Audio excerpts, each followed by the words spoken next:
বন্ধুসকল, আজি ৰাতিপুৱাই দেখিছেতো বতৰটো কেনেকুৱা। তো মই আছোঁ মোৰ নেইবাৰৰ ঘৰত, কিয়নো চাহ খাবলৈ মাতিছে। আমাৰ এভিমান্টত ক'ৰবাত নহয় ক'ৰবাত চাহ চলি থাকে, টি পাৰ্টি চলি থাকে। আজি মোৰ লগত আছে আমাৰ অকণ সৰুকৈ এটা ছ'চাইটি এটা আছে, আৰু সেইটোত কেচিয়াৰে এয়া পইচা গণি আছে। হাই কেচিয়াৰক চাচোন কি পইচা গণাত ব্যস্ত, পইচাটো দেখাই দিয়া। সেয়া কেচিয়াৰে পইচা গণি আছে এয়া।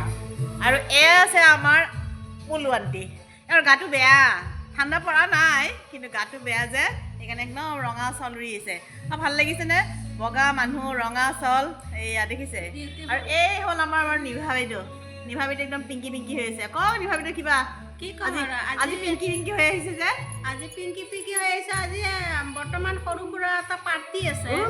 বেলেগ দেখিছে সেইকাৰণে পাৰ্টিৰ কাৰণে। যিয়ে নহওক আমি এনেকৈ ফূৰ্তি তামাচা কৰি থাকোঁ, আৰু ঘৰত আমাক কি খুৱাব তাকে দেখাই আছোঁ।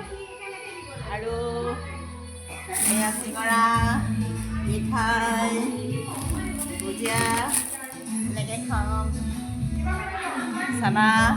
আৰু এয়া আমাৰ চাহ লৈ আহি আছে ধুনীয়াকৈ বোলে। চাহৰ কালাৰটো চাওকচোন, ধুনীয়া একদম। এইয়া খানা এতিয়া আমি খাওঁ, খুব ভাল লাগে। মাজে মাজে এনেকুৱাবিলাক হৈ থাকে।